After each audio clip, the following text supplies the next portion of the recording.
Liquid win. Thank you, guys. Great cast on the day. I'm joined by Dominate after Liquid's convincing win over Cloud9 towards the late game. I want to come in first asking, how much weight did you guys put on the change of High being in the jungle this game? Did it affect you at all, really?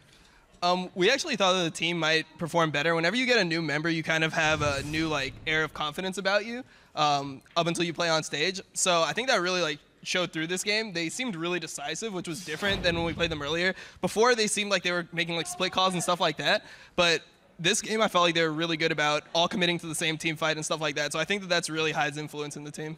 And now on a professional level, is there any kind of mentally affected play that comes through during the early game when you guys were somewhat behind at Cloud9? High is making moves, High is making plays. Does that get in your mind at all, or can you just play through that?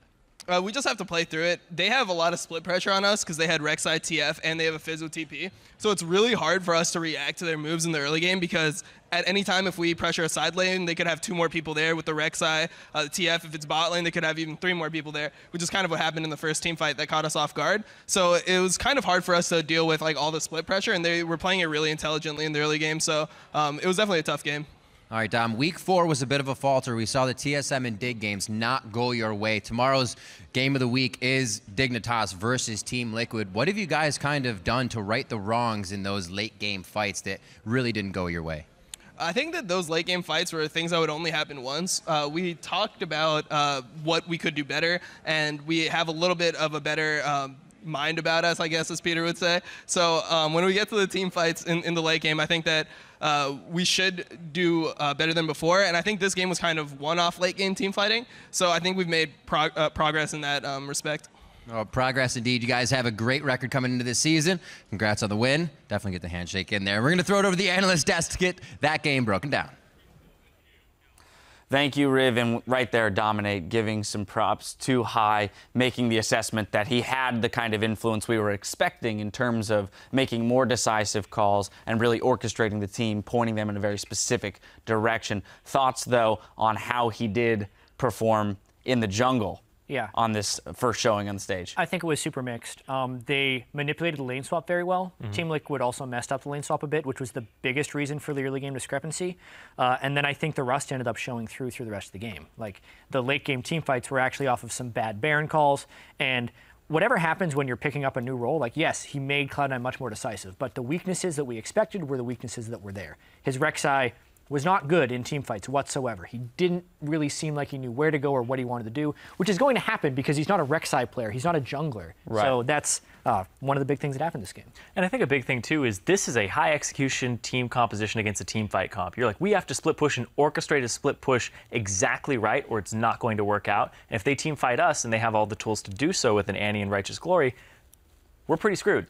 So High pretty much had to have control of everybody at every moment, and pulling that off as a shot caller who's now back on stage for the first time in the split. It's a tall order. Right, but to a degree, that would be what you would want to do if you're bringing in somebody into a role you're not sure they can perform in team fights fully. Is hey, you know what? Let's take his greatest attribute, which is being this puppeteer, and we worked. saw it. Yeah, we saw it manifest through 30 minutes of the game. Yeah, even the early game turret dive. It was an early game move that Cloud9 hadn't been able to execute before, but they were able to do in this game. Right, and then calling the split pushes with saying, hey, we're gonna trade this objective. Let's go up top. Let's get that inhibitor. So there are glimpses of that old High shot calling. The question is, can they get him to that point mechanically, individually in his role that they'd be willing to go into team fights, and that when they do go late, it's not going to hinge on him perfectly orchestrating all these trades and we get a Baron for their drag. Do we think that they can get there with the amount of time they have before their playoff hopes are entirely shut out? It's getting later and later. Yeah. You had some thoughts on their struggles as well. Yeah, it really depends on how long they keep High as well, because I know that High is more or less a temporary solution, and they kind of want to look at whatever they can do in the jungle if Meteos is coming back, if they're pulling somebody else up. But I feel like Cloud9, it's pretty rough. I do want to credit Team Liquid, though, for this specific game, because Dominate had mentioned before in the season that in order for them to be a top team, they have to win the close games or the games they fall behind early against the bottom tier teams. And as much as we don't want to admit it, Cloud9 is now a bottom tier team, and they did exactly that in this game. They took an early deficit, they stalled it out until the team fight phases or until Cloud9 made a mistake at the Baron pit, and then they won the game. I do want to jump back because I blew right by it. You mentioned the turret dive in the bottom lane off the back end of that team fight. We're going to pull that replay up on your screens. Irene, you're going to take us through it. Yeah, so this is actually just really well orchestrated from both sides at the start, and then Incarnation will flank off Piglet and push him off to the side. So as we roll this replay out, you're going to see how Cloud9 approaches this fight and how they're constantly reevaluating the landscape and where people are positioned. The TP's positioning, Team Liquid's going to go towards where their majority of the members are and hides in the middle of all of them, and then Incarnation goes after Piglet, sections him off, pushes him all the way off to the side, and then rejoins the fight. So now it's essentially a 5-on-4 in this cluster. They get Quas over the wall. Dominate uses his ultimate to only hit Quas. So Phoenix doesn't get to ulti this fight because the barrel's down, and then what ends up happening is this gold card. Here. Flash Body Slam comes through as Phoenix is stunned, so he can't ulti Incarnation, and then everybody from C9 recollapses on the left side, and they come in for this cleanup, and then they get to dive them afterwards. Just really well orchestrated there, because at the start, Incarnation pushes him off, pushes Piglet out. It's a 5-on-4. Quas flashes the wall, 4-on-3, and then they retake that fight. Right, so they did get that advantage off of that. Now I want to jump back to Team Liquid and your point, Jet, which is that they were working from behind.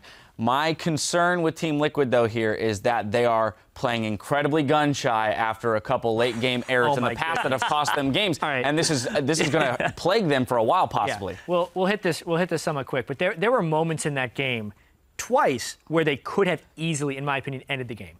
But they are gun-shy because they had a game against Team Dignitas where they didn't take the minion wave with them to the turret, lost the game off of that, and the team fight they won in front of Cloud9's base, they had Baron buff and 4 people dead.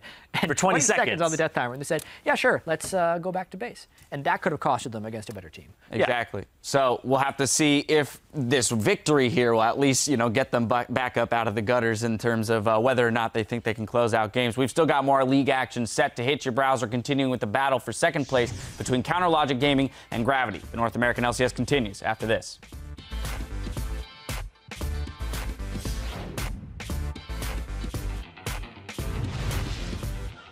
Sneaky.